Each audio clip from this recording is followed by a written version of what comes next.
नमस्कार, सैटेलाइट में बहुत बहुत स्वागत है आप सभी का। मैं हूं आपके साथ छाया चौधरी। बुलेटिन की शुरुआत करेंगे भोपाल से मिल रही बड़ी खबर के साथ। तो भोपाल से खबर है, स्कूल में छात्राओं के प्रदर्शन का यह मामला है। सरोजनी नायडू स्कूल में छात्राओं ने प्रदर्शन किया था। स्कूल शिक्षा मंत्री राव उदय प्रताप ने मामले में संज्ञान लिया है। मामले में अधिकारियों से उन्होंने बात की है, ये उनका कहना है। और साथ ही उन्होंने कहा है कि उच्च स्तरीय जांच की जा रही है, दोषियों को बख्शा नहीं जाएगा। तो सुबह से ये खबर सुर्खियों में है और यहाँ पर छात्राओं ने किस कदर हंगामा किया था उसकी तस्वीरें भी हमने आपको दिखाई थी। अब स्कूल शिक्षा मंत्री ने इस मामले को संज्ञान में ले लिया है। उन्होंने कहा है कि दोषियों को छोड़ा नहीं जाएगा, बख्शा नहीं जाएगा, उन पर सख्त कार्रवाई की जाएगी। फिलहाल उन्होंने ये भी जानकारी दी है कि उन्होंने अधिकारियों से बातचीत कर ली है। अब इस मामले पर उच्च स्तरीय जांच होगी।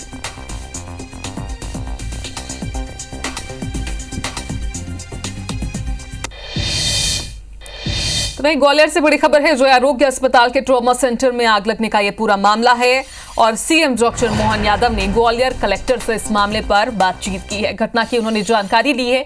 सीएम ने कलेक्टर को निर्देश भी दिए हैं, भविष्य में ऐसी घटना दोबारा ना हो, ये सीएम ने कहा है। और साथ ही उन्होंने कहा है कि स्टाफ सजग रहकर अपना दायित्व का निर्वहन करे।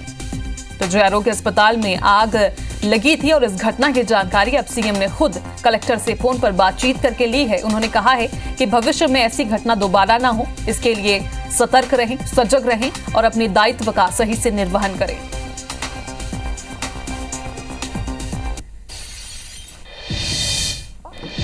तो मध्य प्रदेश के ग्वालियर चंबल संभाग के सबसे बड़े अस्पताल जय आरोग्य के ट्रॉमा सेंटर के आईसीयू में एसी फटने के बाद हुए हादसे में 3 लोगों की मौत हो गई, जबकि 7 मरीजों की हालत गंभीर बनी हुई है, जिनका आईसीयू में इलाज चल रहा है। और मृतकों के परिजन का आरोप है कि आग लगने के बाद मरीजों को दूसरे अस्पताल में शिफ्ट करने के दौरान ठीक से ऑक्सीजन नहीं मिलने की वजह से मरीजों की मौत हुई है। गजराजा मेडिकल कॉलेज के डीन डॉक्टर RKS धाकड़ के मुताबिक मरीजों की हालत बेहद गंभीर थी, जिसके कारण उनकी मौत हुई है।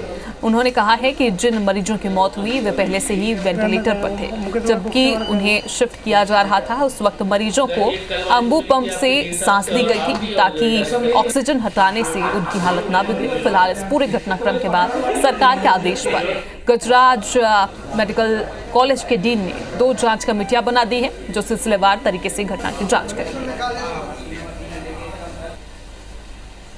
तो वहाँ पे तो कुछ ट्रीटमेंट सही होता था, पर यहाँ पे तो हो ही नहीं रहा सर। कोई डॉक्टर मतलब अच्छे से है कि उस पर जो फायर हुआ था उसकी जो ऑक्सीजन अंदर गई थी उसकी सफाई कर ही नहीं रहे। कल का एसी का जो प्रकरण है फायर एक्सटिंग्विशर की मदद से बुझाई गई, परंतु उसमें लगी तो उसके लिए एक कमेटी बनाई है। तो फायर सेफ्टी ऑडिट है और इलेक्ट्रिक ऑडिट, दोनों रिपोर्ट्स हमारे पास हैं।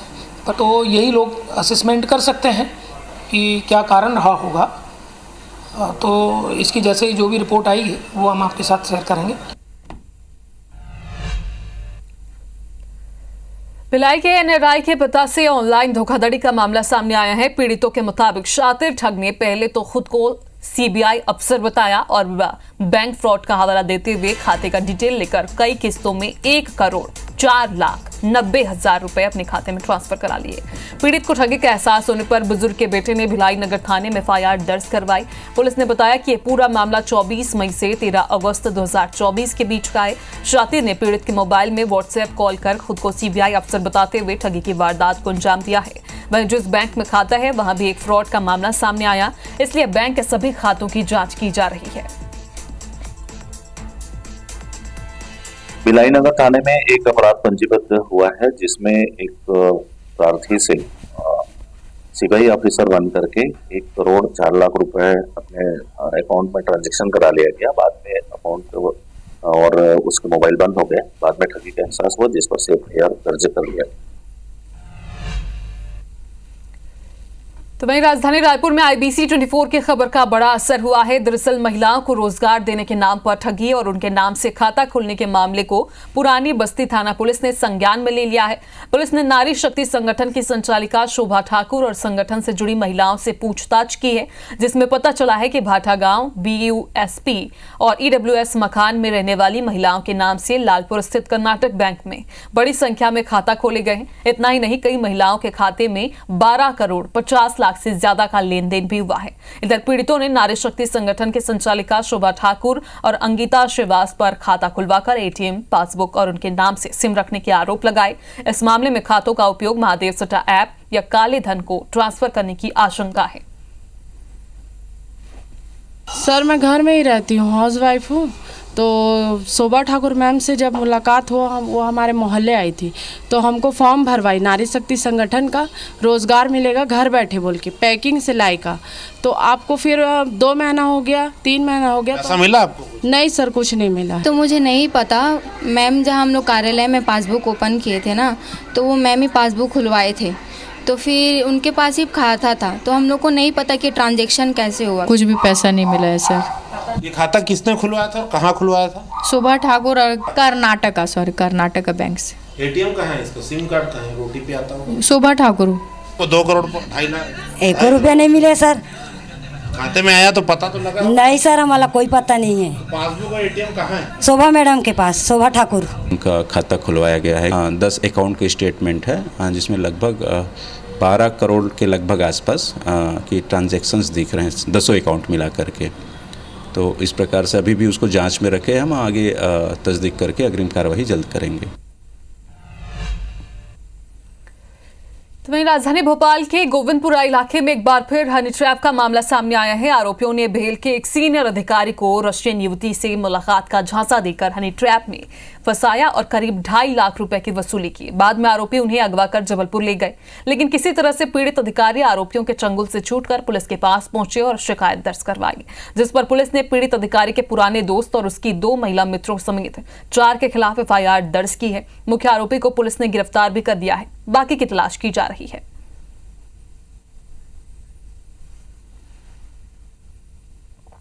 फरियादी के कुछ फ्रेंड्स के द्वारा उसके आपत्तिजनक वीडियो बना लिए गए, उसके आधार पर उससे पैसे मांगे जा रहे थे। अभी तक उसने 2.5 लाख रुपए उनको दे दिए थे और भी इसके अलावा लीगल मांग की जा रही थी, जिससे परेशान होकर उस दिन लिखित शिकायत हमारे यहाँ की गई थी, जिस पर अपराध पंजीबद्ध कर अनुसंधान में लिया गया है। एक आरोपी, मुख्य आरोपी को उसमें पकड़ लिया गया है। उसको आज पूछताछ हेतु माननीय न्यायालय से उसकी पीआर ली जाएगी। उसमें जो भी तथ्य आएंगे उस सबसे वैधानिक कार्रवाई की जाएगी। इधर जबलपुर में अपराधियों के हौसले काफी बुलंद है। अब अपराधियों से पुलिस भी सुरक्षित नहीं है। ताजा मामला जबलपुर के रांची थाना क्षेत्र का है, जहां कुछ लोगों के बीच विवाद की सूचना पर पहुंचे पुलिसकर्मियों पर आरोपियों ने हमला कर दिया और पुलिस के डाल 100 वाहन में तोड़फोड़ कर दी। इस पूरी वारदात को जिला बदर अपराधी ने अंजाम दिया है। घटना को अंजाम देने के बाद आरोपी दीपक मौका से फरार हो गया। वहीं पुलिसकर्मियों की शिकायत पर आदतन अपराधी दीपक चपटा के खिलाफ मामला दर्ज कर आरोपी की तलाश में पुलिस जुटी हुई है। दीपक उर्फ चपटा और उसके अन्य साथियों ने हमारे जो डायल 100 में लगे कर्मचारी हैं और पायलट, उनके साथ में हाथापाई कर दिया और कांच भी तोड़ा है। तो इनके खिलाफ मुकदमा रजिस्टर कर लिया गया है और तलाश की जा रही है। इनको शीघ्र ही गिरफ्तार कर लेंगे। इधर इंदौर में एएसएफ के जवानों ने होटल में रुकने आए युवक और युवती को लूट लिया है। होटल मालिक से मिली सूचना के बाद पुलिस मौके पर पहुंची और सीसीटीवी फुटेज के आधार पर पुलिस ने दोनों वसूलीबाज जवानों को गिरफ्तार कर लिया है। दरअसल इंदौर के खजराना थाना क्षेत्र में एसएएफ बटालियन के 2 जवान अभय मनोरी और जितेंद्र कुशवाहा होटल पहुंचे और युवक और युवती से रुपए की मांग करने लगे। इस दौरान दोनों ने जबरन मोबाइल से करीब 2500 रुपए ट्रांसफर भी करवा लिए और दोनों को डरा धमका कर मोबाइल भी लेकर चले गए। होटल मालिक के साथ युवक युवती ने पुलिस को सूचना दी। सीसीटीवी फुटेज के आधार पर दोनों जवानों की पहचान कर दोनों जवानों को गिरफ्तार कर लिया गया है और आगे की कार्रवाई जारी है। एसएफ के जवान वहाँ पर गए चेकिंग के लिए और रजिस्टर चेक किया और पता चला कि एक ग्रुप में 2 लोगों के हुए। वहाँ पर गए, उनसे मोबाइल लिया और उनसे बोला कि किस लिए आए हो, उनको धमकाने लगा। फिर उसके बाद उससे मोबाइल लेकर उससे 2000 रुपये अपने अकाउंट में नीचे होटल वाले अकाउंट में ट्रांसफर करा लिए और इसमें आरोपी के लिए आरोपी के सीसीटीवी फुटेज से आइडेंटिफाइड किया गया। आरोपी गुजरात बटालियन के दोनों जवान हैं, जिनको गिरफ्तार कर लिया गया है और वैधानिक कार्रवाई की जा रही है। तो मध्य प्रदेश में कांग्रेस ने मोहन सरकार के खिलाफ मोर्चा खोल दिया है। जन समस्याओं को लेकर प्रदेश सरकार के खिलाफ विरोध जताया गया। हम आपको 3 तस्वीरें दिखाएंगे। पहली तस्वीर है जबलपुर की, जहां कांग्रेस कार्यकर्ताओं ने मालवीय चौक पर धरना दिया और सरकार के खिलाफ जमकर नारेबाजी की। दूसरी तस्वीर खरगोन की है, जहां कलेक्ट्रेट के सामने धरना प्रदर्शन किया गया। इस दौरान खरगोन के पूर्व विधायक रवि जोशी, जिला कांग्रेस अध्यक्ष रवि नाइक समेत कांग्रेस कार्यकर्ता मौजूद रहे। तीसरी तस्वीर विदिशा की है, जहां जिला अध्यक्ष मोहित रघुवंशी के निर्देश पर जिले के सभी ब्लॉक में धरना प्रदर्शन किया गया। इस दौरान किसानों की आर्थिक समस्या, खस्ताहाल सड़कें, बिजली की दरों में बेतहाशा वृद्धि, महिलाओं से रेप और अल्पसंख्यकों पर अत्याचार को लेकर आवाज बुलंद किया गया।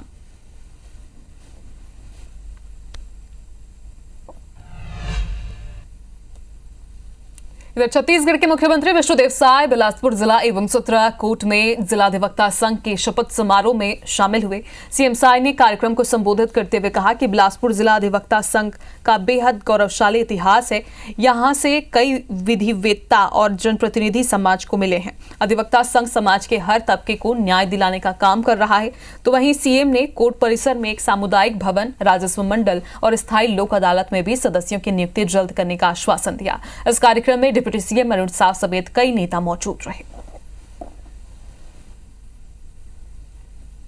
ये जानकारी है कि बिलासपुर अधिवक्ता संघ ऐतिहासिक मायने में भी बड़ा महत्वपूर्ण है। पूरा समर्पण के भावना से समाज और दबे कुचले सब व्यक्ति वाला न्याय दिलावर लगे रहो।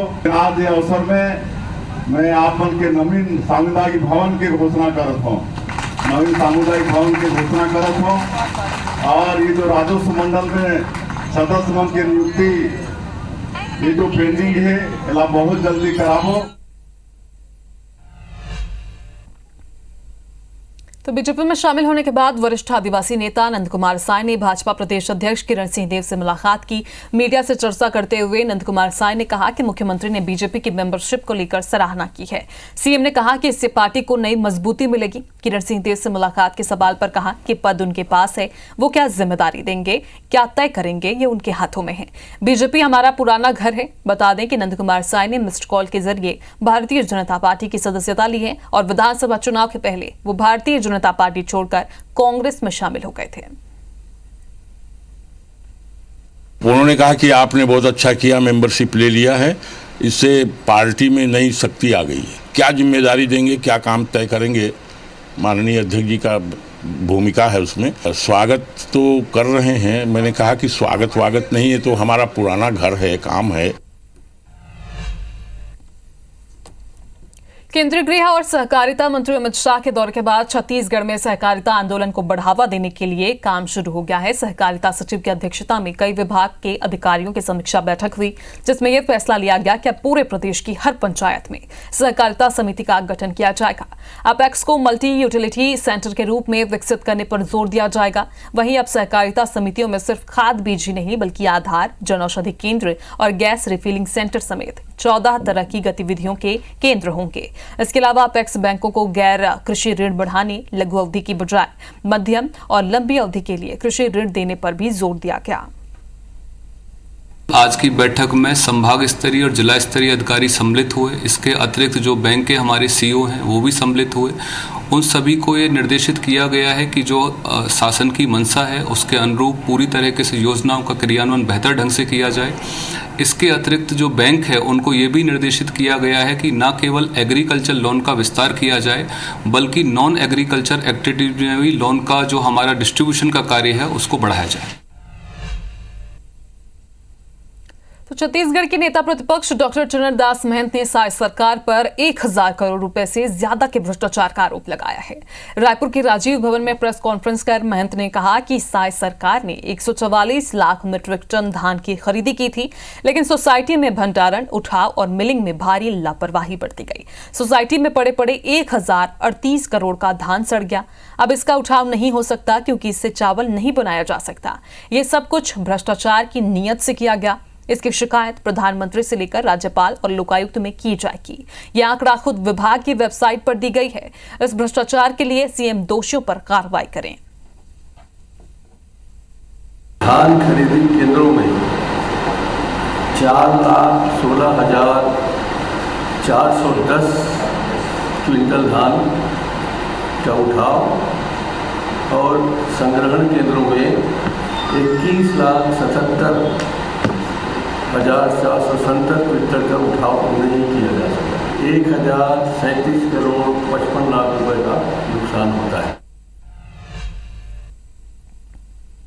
इंदौर के देवी अहिल्या विश्वविद्यालय के दीक्षांत समारोह को हरी झंडी मिल गई है। इस बार समारोह में 60 लाख रुपए खर्च किए जाएंगे।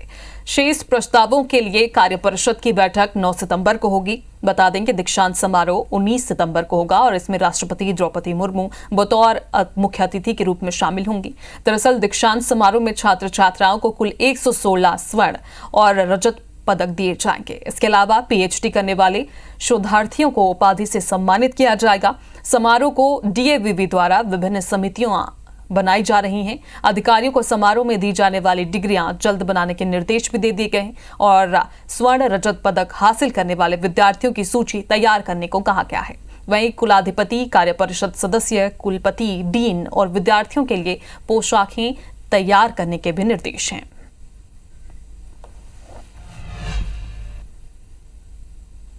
मध्य प्रदेश के मुख्यमंत्री डॉक्टर मोहन यादव के पिता पूनम चंद यादव का बुधवार को उज्जैन के शिप्रा तट पर अंतिम संस्कार किया गया।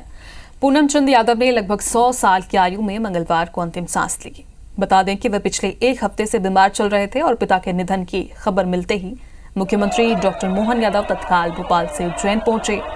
दोपहर 12 बजे उनकी अंतिम यात्रा शहर के मुख्य मार्गों से होते हुए शिप्रा तट पर पहुंची और भूखी माता मंदिर के पास मुख्यमंत्री और उनके परिवार के सदस्यों ने पूनम चंद यादव का अंतिम संस्कार किया। अंत्येष्टि में कर्नाटक के राज्यपाल थावर चंद गहलोत, केंद्रीय कृषि मंत्री शिवराज सिंह चौहान, केंद्रीय मंत्री ज्योतिरादित्य सिंधिया, मध्य प्रदेश विधानसभा अध्यक्ष नरेंद्र सिंह तोमर, उप मुख्यमंत्री जगदीश देवड़ा और राजेंद्र शुक्ला सहित कई वरिष्ठ नेता और अधिकारी शामिल हुए।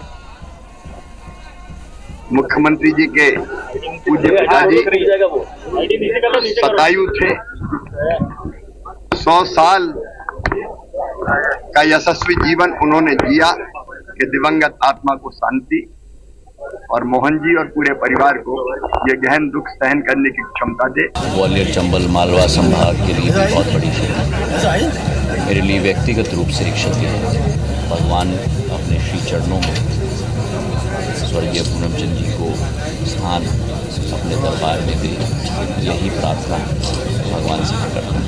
मैं यादव परिवार के ईश्वर से प्रार्थना करता हूँ कि वज्रपात को सहन करने की शक्ति दे और बाबूजी को ईश्वर अपने चरणों में स्थान दे। छत्तीसगढ़ के चंदखुरी गांव में इस बार तीजा पर्व को अनूठे ढंग से मनाया जा रहा है। पंडवानी गायिका प्रभा यादव ने अपने घर पर ही माता कौशल्या की प्रतिमा की स्थापना की है, जहां पूरा गांव आकर माता कौशल्या की भक्ति में डूबा हुआ है।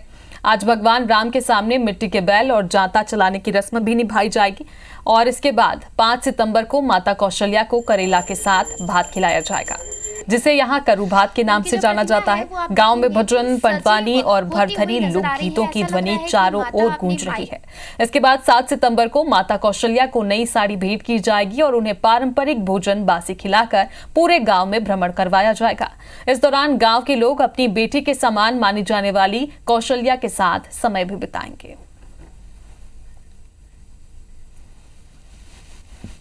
अयोध्या जाके हमन महाराज दशरथ जी से अनुमति ले हन कि हमन माता कौशल्या तीजा ले बर आए हन। तीजा में जब बेटी आथे तो मन खुशी से भर जाते है ना। बेटी बहिनी सब इकट्ठा होथन तो तीजा के पर्व ल मनाथन तो उस समय के आनंद ही कुछ अलग होते है। माँ कौशल्या हमार छत्तीसगढ़ की बेटी है। तब छत्तीसगढ़ की बेटी है, तब जब मंदिर में पूजा करथन तो देवी के रूप में पूजथन और माता के रूप में पूजथन। लेकिन आज तीज त्यौहार में माता है प्रभा दीदी के यहाँ आए है तो ओकर हम पूजा करें, ओकर जन हम सेवा करें, एक बहिनी और एक बुआ के रूप में करें हम। चलिए इसी के साथ सिटीलाइट में फिलहाल अभी के लिए इतना ही। आगे देखिए एक बुलेटिन पूरा अपडेट श्रवण तंबुली के साथ। मुझे दीजिए इजाजत। नमस्कार।